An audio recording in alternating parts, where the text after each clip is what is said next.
जय गुरुदेव।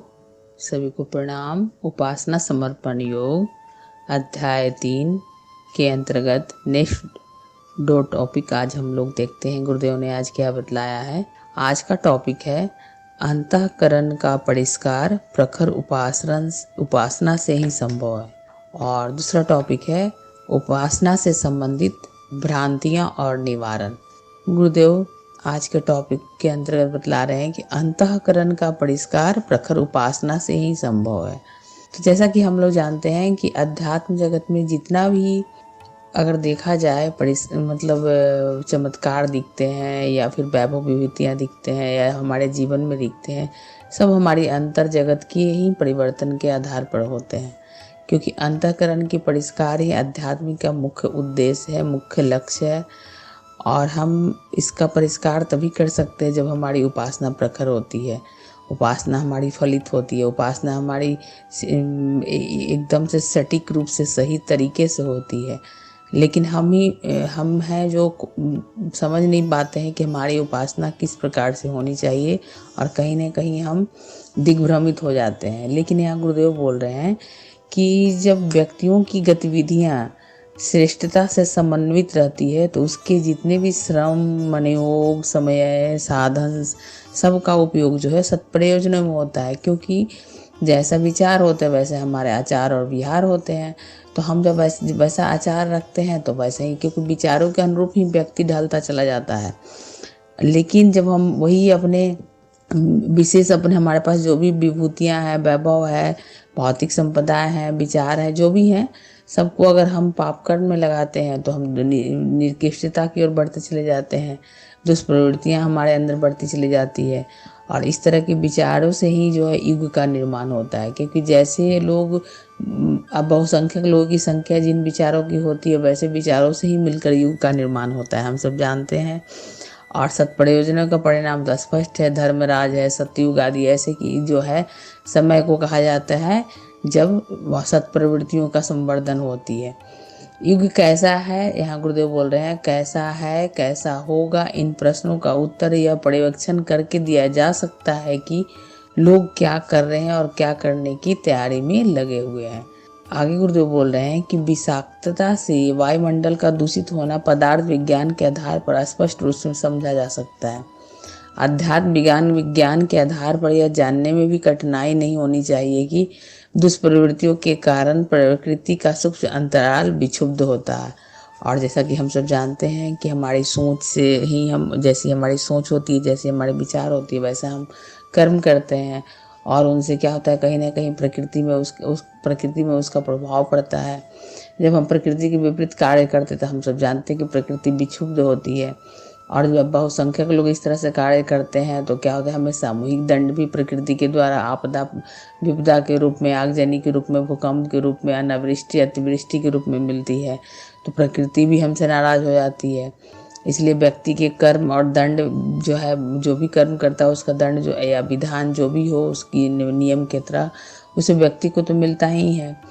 तो उसका गुरुदेव बोल रहे हैं कि अगर देखा जाए कि अगर मनुष्य एक सामाजिक प्राणी है, अगर उसकी चिंतन इस तरह से हो कि वो सामाजिक सुव्यवस्था के प्रति भी अपनी सारी वैभव और विभूतियों को लगाए। वैभव विभूतियों में धन ही सिर्फ नहीं होता है, बहुत सारे, जैसे हमारी प्रतिभा है, हमारे समय है, या फिर हमारी मतलब जो भी हमारे पास जो उपलब्ध है, जिसको हम माने उन उपलब्ध चीज़ों के द्वारा हम दूसरे को भला कर सकते हैं, तो उसमें पीछे कभी नहीं हटना चाहिए। यहाँ गुरुदेव यही बोल रहे हैं।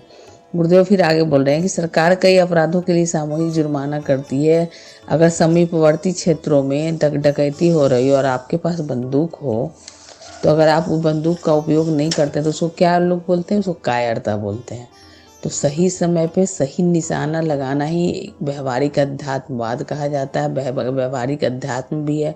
अध्यात्म मतलब सिर्फ माला जप करना और जप का रटते रहना नहीं है। अध्यात्म का मतलब है कि जीवन में उस अध्यात्म जो तुम्हारे अंदर जो आत्मसात किए हो उसको अपने जीवन में व्यवहारिक तौर पर कितना तुम उसको प्रयोग करो, इसका मतलब ये होता है। गुरुदेव बोल रहे हैं कि अंतःकरण ही मानवीय सत्ता का केंद्र बिंदु है।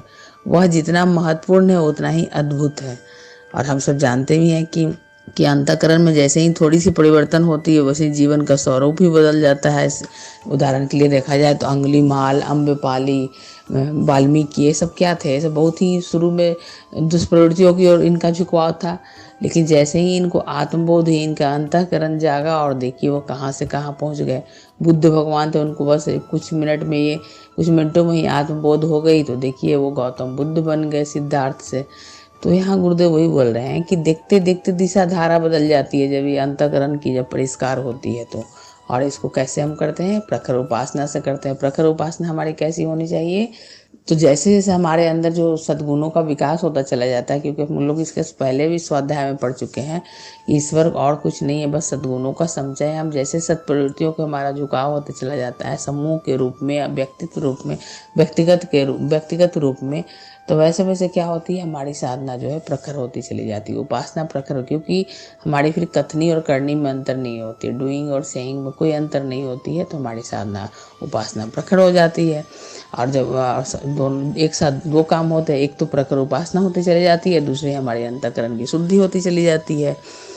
यहाँ पर गुरुदेव आगे वही बोल रहे हैं कि उत्थान से लेकर पतन, पतन से लेकर उत्थान के अचानक परिवर्तनों के अगणित प्रमाण उदाहरण इतिहास के पृष्ठों पर विद्यमान है। और सब कुछ क्या है? अंतः क्षेत्र की प्रबल व्यवस्था और प्रचंड आकांक्षा के कारण ये संभव होती है। फिर आगे गुरुदेव बोल रहे हैं, व्यक्ति निर्माण के लिए भौतिक उपायों की सार्थकता तब है जब अंतःकरण के स्तर में भी परिवर्तन हो। यानी कि हमारे पास जो भी उपलब्ध सुविधाएं हैं, जैसे कि वर्तमान में डिजिटल युग है, तो प्रत्यक्षवाद का ज़माना है, विज्ञान इतना आगे चल चुका है, हम लोग भी बहुत ही सभी सुविधाएं अचानक से हमारे जीवन में, जो भी व्यक्तिगत तौर पे हो, किचन के रूप में हो या जिस रूप में हो, सब हमें आसानी से उपलब्ध हो जाते हैं। तो यहाँ गुरुदेव बोल रहे हैं कि ठीक है, भौतिक उपायों की सार्थकता तभी है जब उसको हम अंतःकरण के में परिवर्तन के लेवल पर ले जाएं।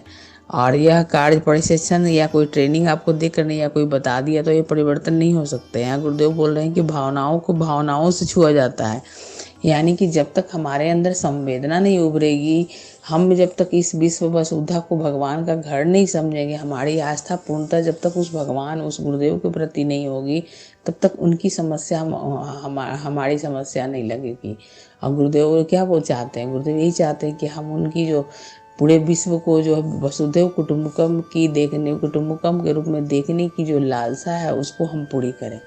तो इस तरह जो हम देखा जाए तो अंतःकरण की परिष्कार जो है प्रखर उपासना संभव है। प्रखर उपासना क्या है? सद्गुणों का संचय है। तो हम जैसे सद्गुण अपनाते चले जाते हैं, जीवन में उसको उतारते चले जाते हैं, हमारी अंतःकरण जो है परिष्कृत होती चली जाती है। तो इसलिए गुरुदेव बोल रहे हैं यहाँ पर आगे कि आस्था अंतःकरण की अत्यंत गहरी परतों में अपनी जड़ जमाए बैठी रहती है। उन तक पहुँचना और सुधार परिवर्तन करना असामान्य प्रयासों से संभव नहीं है। उसके लिए उच्च स्तर के प्रयत्न करने पड़ते हैं। इनमें उपासनात्मक उपचारों के अतिरिक्त अन्य प्रयत्न जो है अभिष्ट परिणाम उत्पन्न नहीं कर सकते। यानी कि जीवन में यदि हमारा अध्यात्म नहीं है तो हमारी अंतःकरण शुद्ध हो ही नहीं सकती है। यहाँ तो वही बोल रहे हैं। और हो सकते थोड़ा बहुत हम प्रयास करके हो भी जाएं तो फिर आगे चल के हम भटक भी सकते हैं। तो यहाँ इसलिए गुरुदेव आस्था के यहाँ महत्वपूर्ण बतलाया है। और उपासना की प्रक्रिया को अंतःकरण की वरिष्ठ चिकित्सा समझा जाना चाहिए। कुसंस्कारों की कसाय कलमशों की महाव्याधि से छुटकारा पाने के लिए मात्र यही रामबाण औषधि है। यानी कि श्रद्धा और विश्वास, जितनी हमारी श्रद्धा समर्पण होती चली जाएगी अपने इष्ट के प्रति, अपने गुरु के प्रति, उतना ही हमारी उपासना प्रखर होती चली जाएगी। और हमारी उपासना जैसे जैसे प्रखर होती चली जाएगी वैसे ही वैसे ही हमारी जो अंतःकरण जो है परिष्कृत होती चली जाएगी। तो इसलिए यहाँ गुरुदेव बोल रहे हैं कि अंतःकरण की परिष्कार जो है प्रखर उपासना से ही है। नेक्स्ट टॉपिक में गुरुदेव बोल रहे हैं कि उपासना संबंधी भ्रांतियाँ और उसका निवारण। तो प्रायः हम देखते हैं कि उपासना के बारे में भ्रमित होते हैं, बोलते हैं हम लोग कि इतना उपासना किए, इतना जप किए, इतना तप किए, फिर भी हमारे जीवन में कुछ भी परिवर्तन नहीं हुआ। फिर इसी में गुरुदेव दो वाममार्गी मार्ग और दक्षिण मार्गी मार्ग, जो उपासना के जो दो मार्ग हैं, यानी कि एक तंत्र साधना और एक मंत्र साधना है। दोनों की गुरुदेव यहाँ पर एक तरह से तुलनात्मक अध्ययन करके बतलाएं कि दोनों के संबंध में क्या भ्रांति और क्या निवारण है। तो तंत्र साधना जो है एक तरह से देखा जाए तो अघोरी, कपालिक और तांत्रिक आसुरी प्रवृत्ति वाले जो है वो करते हैं, लेकिन इसमें भावनाओं का अभाव होता है, इसमें क्रिया पक्ष मजबूत होते हैं। जबकि दक्षिण मार्गी जो मंत्र साधना है उसमें क्या है, जैसे गायत्री मंत्र की साधना, ये सब दक्षिण मार्गी मार्ग साधना है, तो इसमें क्या है, भावना प्रधान होती है। और यहाँ गुरुदेव हम लोग को बतला रहे हैं कि अगर इसमें देखा जाए उपासना में, तो कर्म कांड का महत्व 10% ही होता है, 90% भावनाओं की प्रबल होना ही होता है। यानी कि उपासना के संबंध में अगर हम सोचते हैं कि बहुत सारे कर्म कांड कर लेते हैं, हमारी उपासना फलित नहीं होती है, तो इसके बारे में हमारी ये भ्रांतियाँ ही हैं अगर हम सोचें तो।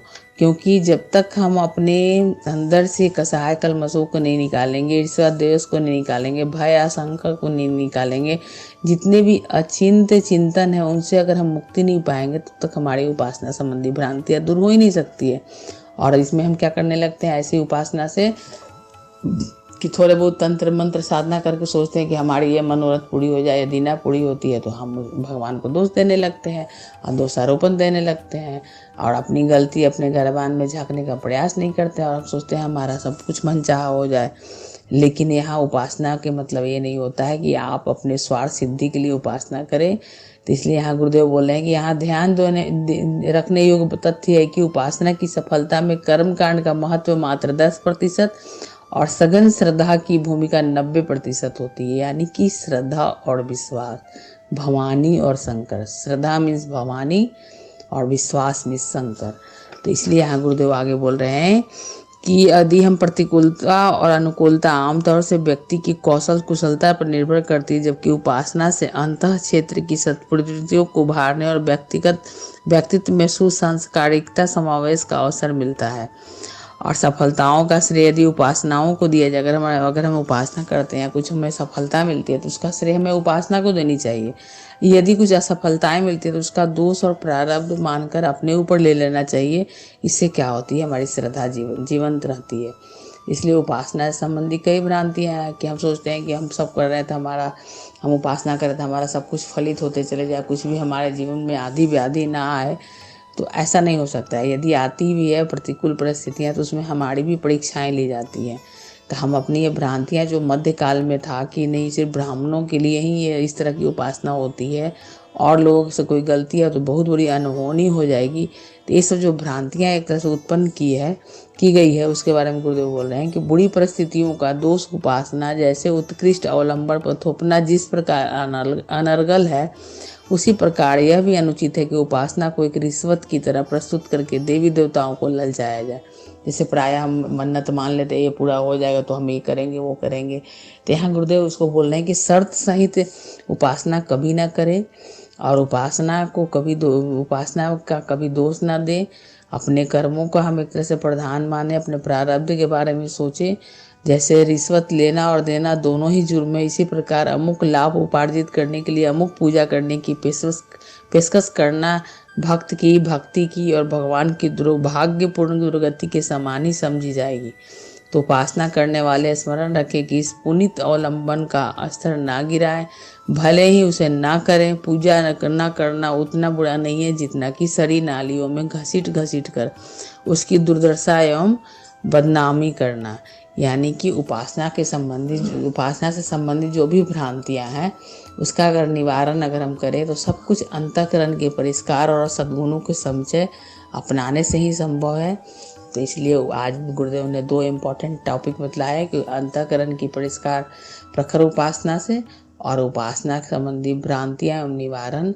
जो अभी भी हम एक तरह से लाल साबुन में अटके हुए हम तरह तरह की बातें करते हैं और उसके जीवन में नहीं उतारते हैं, तो बिल्कुल गलत है। तो अब समय चूकने का नहीं है, हम उपासना करें, प्रखर करें। उपासना से संबंधित जो भी भ्रांतियाँ हैं उसे हम दूर करें, अपनी श्रद्धा और विश्वास को अटूट रखें, और अपने आप हमारे जीवन में जो भी कठिनाइयाँ और समस्याएं हैं, जब हम समर्पण करते हैं तो वो दूर हो जाती है। तो इस तरह आज का ये 2 टॉपिक ही बहुत ही इम्पोर्टेंट है, ये समाप्त हुआ। अब हम लोग नेक्स्ट अल्टरनेट डे मिलते हैं। होली के ढेर सारी सबको शुभकामनाएं, और हम लोग नेक्स्ट अगले 2 टॉपिक के साथ मिलेंगे। सबके जीवन में सुख शांति हो। ओम शांति। आप